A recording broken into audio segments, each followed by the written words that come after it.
Hey, Stacey David here with the Tales of a Gearhead podcast. Now, what is this? Well, it's a podcast that covers everything automotive, everything mechanical, everything that's just cool about the automotive lifestyle.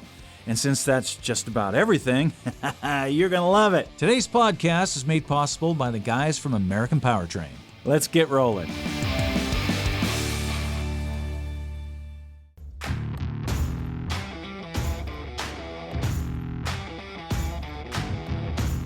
You know, one of the biggest questions that I get is, what do you think about these kit cars that are out there now? Well, I tell you what, one of the things that you have to realize is that the day of the kit car, as we knew it back in the day, is gone. You know, there was some real crap that was built back then, and the biggest problem was that the stuff wasn't really finished. But now these newer component cars that are out there are a whole different animal. And we're going to talk about that because I know a lot of you guys are thinking about jumping into some sort of a component car, whether it's a Cobra or a 32 Ford or, you know, whatever you're into. There's probably some sort of a component car out there. And some are made out of fiberglass, you know, some are steel bodies, you know, and most of this stuff is really good. So a guest that I've got here with me today is Dave Gossett. He is from DAVIKKI Ltd. He has been building fiberglass bodies and component cars since back in the day. So, Dave, welcome to the podcast, man. Glad to be here. I'm glad to have you on here because I want to dispel some of these rumors and these things that have happened over the years. So let's talk about the evolution of the kit car. So back when you started building kits, was it in the 70s?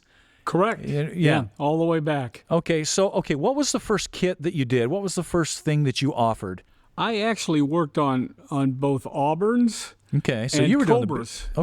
You were doing the big stuff and the real classic stuff too. Well, I had come out of a classic car background and actually was familiar with those parts and had a great passion for the lines on some of those cars. Mm-hmm. Neoclassics had started to show up in traditional auto manufacture, but they just did not have the styling of, for instance, the Auburn Motel Speedster. Yeah. And the styling was what pulled me in. Yeah. I had restored and sold a Cobra during that same period before it made me rich. Yeah. It was just a car. Yeah. It was just a car. But at any rate, I also set myself up then to produce replica Cobras, which I proceeded to do in the 80s and all the way up until the early 90s. I guess I built a few cars. Now, were you just doing bodies or were you doing complete chassis, complete cars? What did you do? Well, unfortunately, it was never practical to build just a body. Yeah. I mean, maybe for some who did certain street rod projects or hot rod projects or whatever, they could build a body shell and sell it. Yeah. But I always felt like if I was going to build a body, I needed a chassis fixture and as much behind it as possible. Absolutely. In order for it to sell well. Anything less than that didn't work out that well. Yeah. So even back then, you had a little different approach than a lot of like FiberFab and all those companies that were just building bodies. Well, yeah, they were trying to pitch you on the idea that you could find a donor car and that it was going to supply everything. and it was always a Volkswagen or something, you know. Then they told you it was a Mustang too. There was hardly anything that worked on it other than the front suspension. Yeah. And then the Fiero. Oh, yes. Well, Fieros I have a special place in my heart for because you could actually drive a Fiero without the body. Yes. So it lent itself well to a guy like me who could produce something else to put it on there. And then working with Zumwalt, you know, we put V8s in them. Yeah. And they were pretty awesome cars, other than the fact that I chose to do cars that got me a federal injunction and cease and desist from Ferrari. But so what cars did you do that got you in trouble with Ferrari? Oh, I think probably the F40, the 328. Oh yeah, so you messed with the F40. Oh yes, the slappage of the wrist. right. We survived it. We had so many other body styles. Yeah, I think Charlie was in trouble with it. Was a Ferrari or Lamborghini? Actually, I think Charlie created trouble for Lamborghini. Yeah, he started as it much all. as anything. he went at it in reverse as far as what most of us went through. Yeah. Okay, so it seemed like right around like Tom McBurney and stuff like the Miami Vice cars and stuff, when they started to put them on Corvette chassis, that all of a sudden they started to go from the cheap kit car and they started to become what we know now as a component car. Correct. And so now when you move... I still have one of those. Yeah, that was a great car. Yeah. You know, and but still you were using a donor chassis. So tell me a little bit now, if a guy's like this M6GT that we're coming out with here, that we're getting ready to show on the show, in your opinion, what has changed in the component car world that now makes these cars legit? Well, there's been so much development work by very talented people. Yeah. Chassis, suspension, brakes. Chassis-wise especially. Of course, the suspension goes along with it. But, you know, things are truly worked out. Yeah. There is a route. I remember seeing in a kit car, or rather not seeing, any provision for air conditioning and heat and defrost. Yeah. And we thought of that later, you know, as far as when we needed it, when we were desperate for it. Yeah, I don't need no stinking air. Yes, you do. Believe me, you do. Was there like we never even thought about it until we were roasting. Yeah. Yeah. Now, the thing is, I think, too, because you do a lot of 30s cars, right? Isn't 32 Ford like one of your biggest sellers? Well, in 1985, I went to the Street Rod Nationals to see what all the hoopla about those old Fords was. Now, at this point, you're doing all these boat tail speedsters. I'm doing classic cars for the most part, and wondering, you know, what do these old Fords hold for people? Why are they interested? I go there. There are 13,000 pre-48 cars, 200,000 people, all on the grounds, all at the same time. Yep. And that was August 1st, 2nd, or 3rd. By October, I owned a street rod. Yeah. And by December, I was starting to work on Model A parts, which then quickly became 32s, 4s, and 6s and 7s. Oh, it's huge. Now, and the crazy thing is, the 32 has just not seemed to drop in popularity. Don't you think? It is amazing. We used to see a cycle between 32s and 34s. Yeah. What's happened now is the 32s are just incredible. I personally, with my shop, of course, my 7 people, build over 30 units a year in a very complete roller with the little fenders and all the American Graffiti styling cues. Okay, so you specialize in the graffiti coupe, kind of. No, I build 18 different body styles. It's just people order more of the graffiti coupe than anything else. Yeah, and so I'm only responding to the almighty dollar, the demand for the car. You know, as far as, but half of my business, just about real close to it, is in a clone of the American Graffiti car in yellow gel coat with black powder-coated chassis. Isn't that amazing? It is amazing to me. Yeah. I expected that it would fall off at some point. Yeah. But it's just gotten bigger. Yeah, and the interesting thing about those cars, you know, they're a body on frame, which is the traditional way to build them. You know, and that was very easy back in the day. You know, to make a body, a fiberglass body, or just a replacement body of any kind for a body on frame sort of build is fairly simple.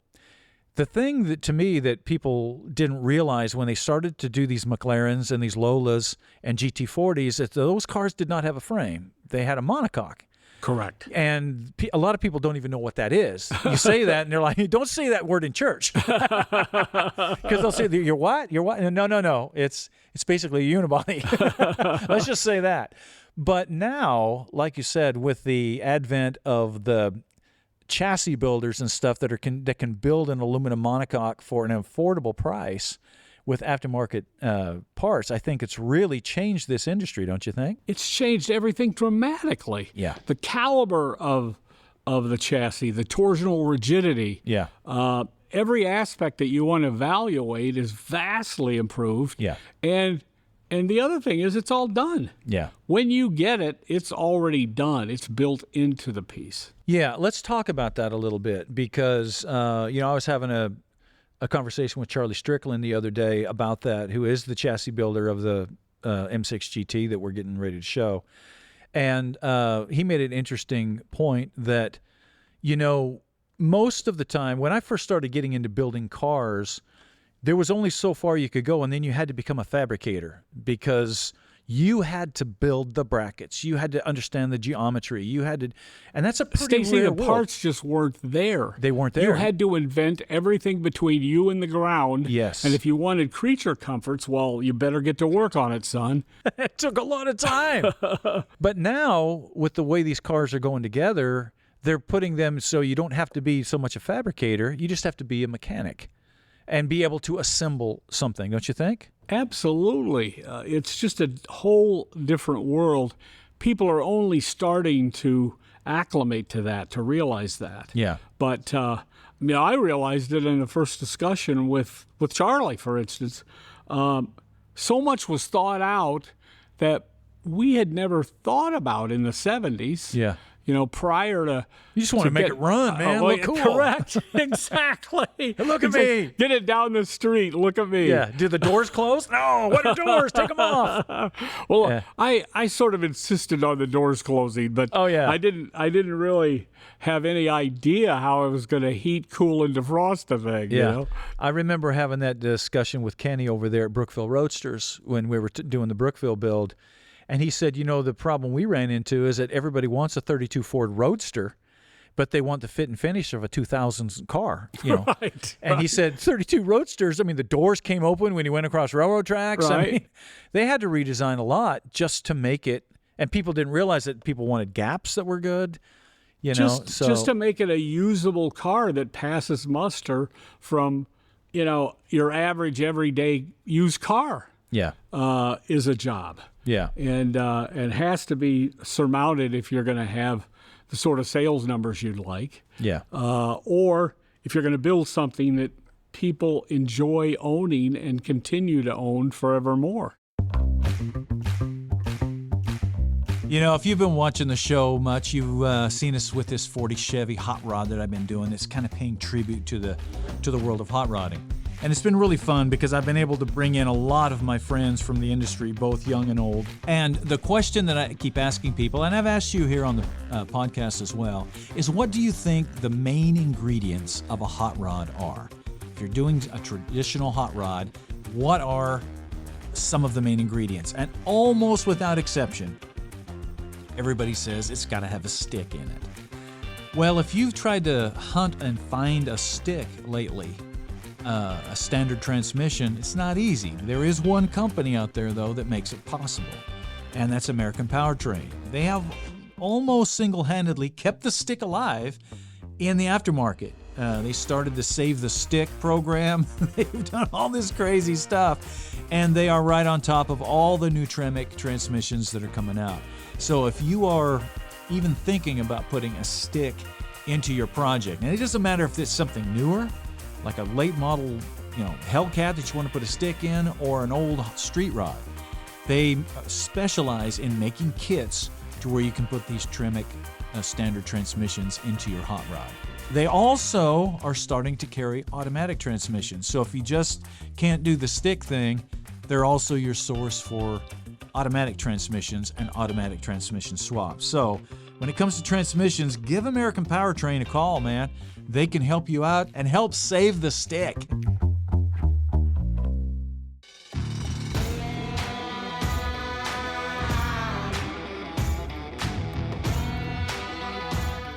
All right, let's talk about something else, fiberglass. Okay, just like the term kit car, for a long time, fiberglass was kind of a dirty word. It's like, unless you had a Corvette, people were like, fiberglass, steel is real. You saw that in the street rod world. Well, that's kind of gone away. People have understood that these fiberglass bodies are quality bodies for the most part. Okay, well, they're not just fiberglass anymore. I mean, that's the real deal. Yeah. Stacey, you mentioned the early Corvettes being fiberglass. That fiberglass is nowhere near any of the materials that we have. When we build a C1 now, it's built in isotalic resins with modern reinforcements. It's built with a split lamination where you don't try to put the thickness down in one day.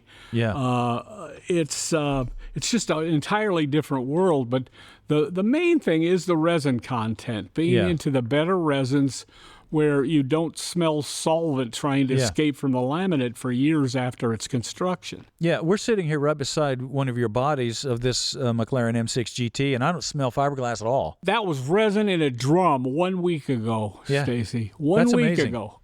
So you usually would smell that for a year. Stink up your whole shop. More like 2. Yeah. You get inside of it. Yeah. More like 2. I've been in fiberglass displays of people using general purpose resin where it did smell like a fiberglass shop in the display. Yeah. And many of those pieces had been out for a year. Yeah. But there's still solvents trapped in them trying to get out. So let's talk about tensile strength and stuff. So are these new bodies like this with these sort of materials stronger? Well, they should have twice the tensile strength. Yeah. But also additional strength is derived from split lamination. Yeah. Where we learned it from the offshore boat guys, where they laminate a little bit over a period of time. Yeah. And so the continued buildup of laminations just has unbelievable amounts of added strength over what putting it all down, say, a 1/4 inch thick would be in one day. Yeah, that totally makes sense. It actually works better than I could have ever imagined. I proved it to myself quite a bit many years ago. But the first lamination has to be fairly light, and it's relatively wet, and you want to get every bit of air possibly out of it that you possibly can, and you do, et cetera. So that first coat then has no air in it and doesn't have the typical problem you see in fiberglass cars where the bubbles underneath the surface break up as soon as you hit it with sandpaper of any kind. By doing that light, wet first coat and then split lamination on top of it, you have a piece that's virtually 5 times the strength. Wow. So that keeps stress cracks down, all that stuff that fiberglass is known for. Well, the stress crack thing with fiberglass still, I suppose, could happen if you don't properly reinforce the body. Yeah. A fiberglass body isn't just a fiberglass body. No. It has to have a substantial structure in it. Absolutely. And without that, you really don't have much. Yeah. Now, it's true that our latest isotalic resin body is a lot stronger, but it's also supported in steel with a hardwood and intermediary. Yeah. That's white ash, same as they make a baseball bat out of. Yeah. Goes in the car everywhere, and then that's used as an intermediary between a steel structure. And you put all that like through the hinge areas and all the stuff where there's any kind of connections. The doorposts have 1/4 inch thick laser cuts fitted on top of hardwood. Yeah. There's 38 feet of 1/8 inch plate embedded in the floor of the car, welded into a grid. All the body mounts are set in it, and it ties all the rest of the steel and wood together. Wow. Makes a huge difference. Oh, a huge difference. And the bodies are still light. Correct, relatively, yes. Now, so as far as doing that, if somebody comes to you and says, all right, so would you recommend that I invest in one of these new component cars like this? Is it a good investment? What would you say to that? I believe that it is. I think it is. They're going to hold up. And as time goes on, it's going to be more apparent to more people. I have noticed that whether it's a 32, a 34, whether it's a Dynacorn car, whether it's a Cobra, whatever it might be, if it's built well, it holds its value. You just said it. Yeah. That's the key to it right there. If you hack it together, you're going to have garbage no matter what. Right. Correct. Correct. Nobody can get around that. Yeah, that happens if you just got a Camaro. You hack that thing together. So what new stuff do you have coming out? Well, always working on something, but to be quite honest with you, as I told you earlier, I'm trying to finish cars that I started years ago. I have a dimensionally perfect replica Duesenberg, a copy of the Wrigley family dual cowl car. Wow. I have a lot of cars, significant street rods that I got to get finished. Oh, yeah. And those are actually more of a priority than anything new because I have 18 body styles already in production with all the details done. And that's just 32 Fords, right? Well, there's a bunch of 32 Fords in there, obviously. Yeah. But the 32.5 window, for instance, that shopped car that is the graffiti car, that is half of the business. Yeah. Now, I went back, remember 25 or more years ago when we were chopping the top and smoothing the body lines and wiping out all the character lines, et cetera, of cars? I hated that. Yeah. I've gone back and raised the roof, put the details back on. Wow. And in fact, the car that was on the cover put of the drip Hemmings, rails and stuff back on? Oh, absolutely. Oh, that's cool. And steel rain gutters do not indicate necessarily that the car is steel. Yeah. Just the rain gutter. Yeah. We did a car with every detail from a 32 Ford in a stock roof height 5 window that won the great race a couple of years ago. Okay. It was on the cover of Hemmings Motor News. Yeah. Most people think it's an original car. The only antique, it ran in a field of 120 antiques. The only antique thing about it is the flathead Ford that's in it. Yeah, yeah. The rest was built in our shop. Wow, that's awesome. All right. The biggest question that people have when it comes to buying some sort of a component car is, can they get title and paperwork for it? Now, that used to be a challenge back in the day because you used to have to find a donor vehicle, get a VIN tag.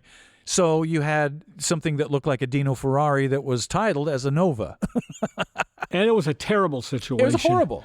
Now, because of the hard work of the people at SEMA, S-E-M-A, that was a Specialty good thing. Equipment Manufacturers Association, they've gone around en bloc, en masse to the states and have gotten them to accept something that makes sense. Yeah. And because of that, now we're able to issue manufacturer statement of origins that pass muster. So now it's really in each state more about paying them the taxes Absolutely. they're so hungry for. Yeah, they want the taxes. So you just compile your receipts, take your manufacturer statement of origin and your checkbook for the tax bill. Yeah. And you've got a title, and it's not a big issue. Yeah. And I recommend to people that anytime you're starting a component car, that you get down there and you get paperwork on it as soon as you can. Don't wait to finish the car. Get down there and get your paperwork on it before, because what they want to run a VIN tag on is the chassis and body. And the thing is, that way, if you have the paperwork and if you can't finish the car, you have paperwork to sell the car.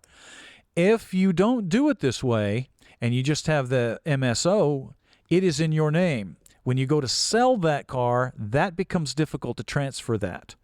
So what you're saying is brilliant. The quicker you can get it, and I found because really what you have to pay taxes on is the body and chassis, and that's the car.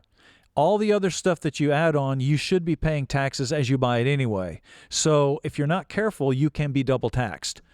And the state doesn't realize they're doing that. They'll just look at the state is happy to they're happy to double tax you. So anything parts that you have bought and you have paid sales tax on them, you don't need to be taxed by that. And the best way for that to not happen is you go in there and go, okay, here's my chassis package that was $20,000, $15,000, whatever you got your chassis package for.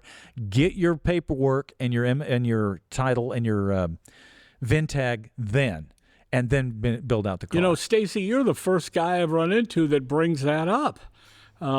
Most people aren't aware of that. Yeah.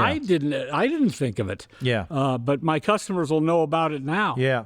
And here's another thing with all the tornadoes and stuff that are going on. Let's say, I've got this car sitting in here. The building gets destroyed and the car gets destroyed. How do you get any kind of restitution about it? You don't really have a car until you have paperwork. You take it to the insurance company and they'll go, okay, so what's the VIN of the car? Right. Now you got a big legal mess. And it's like, well, what's the value and all that other stuff? So having paperwork is huge. Well, as is often the case, you've thought it through a little better than many. So anyway, that would, I'll tell you what, it'll save you. You might run into a little bit down at the DMV, but they will understand it if you explain it to them. It's worth the effort. Oh, it is. It is. And like I said, you said before, SEMA has done a great job making this to where you can title these vehicles now. You can actually title a vehicle as a 32 Ford replica. So it says that on the title. In most states, it would be a 1932R. Yes. And fantastic. Now it doesn't say Nova anymore. Right, or it doesn't say 2024 whatchamacallit. Yes. You know. Oh, gosh. Well, listen, thanks for dropping by. Well, enjoyed being here. Take care. Okay, this next question comes from Chuck. And Chuck has got himself a level 1 project that he's doing. And he's got a question about it. So let's dig into it. He says, hey, Stacey, I'm working on this vehicle, just trying to get it running and driving safely. So it's a level 1. He said, but I just don't know, when does it go to a level 2? He said, I'm thinking that I'm going to have to pull the motor out. I can't get it running. He said, does that take it to a level 2? Very good question, Chuck. I'm so glad you brought that up. First of all, for those of you that don't know what we're talking about, I came up with a system on how to decide what kind of level your project is going to be, and I've got a book coming out about this. And what it does, a level 1 is get it running and driving safely. That's it.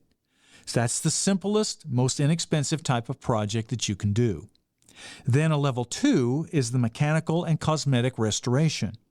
This involves paint, interior, that kind of thing. A level 3 is the resto mod.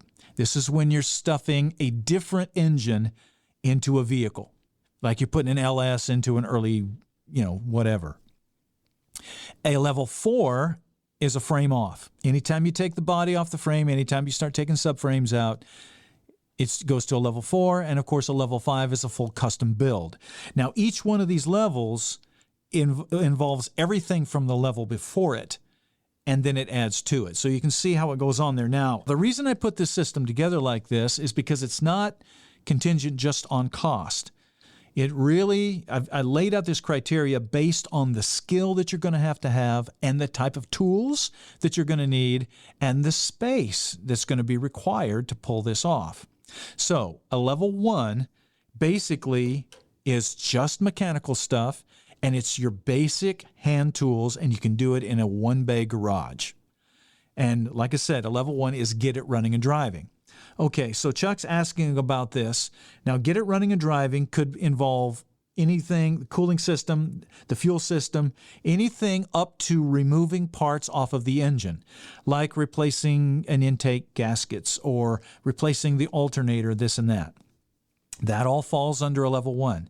Paint work, interior work, weather stripping, anything like that is not a level 1. That's into a level 2. If you have to pull the engine out, that goes to a level 2. Why? Because you need special tools to pull an engine out. You need a cherry picker. You need all kinds of special tools and more ability. So, Chuck, that's what we're looking at. If you're going to have to pull the engine out, that means your project is going theoretically to a level 2. And that's fine. But now a level 2 starts to get into interior, paint, that kind of stuff as well. Now, that makes it a very mild level 2. And that's another thing about these levels. There are degrees. There's a simple level 1, and then there's an advanced level 1. And then when you get into a level 2, there's a simple level 2, there's an intermediate level 2, there's an advanced level 2. And so on and so forth with each one. So that's what we're talking about. But hopefully that answers your question. It sounds like that your project might be going into a level 2 if you got to pull the motor out. And like I said, you can do that. Now you can plan for it. You can go, okay, I got to pull the engine out. That means I need a cherry picker, I need these tools, and I need a place to put that engine once I pull it out. So you need a 2-bay garage.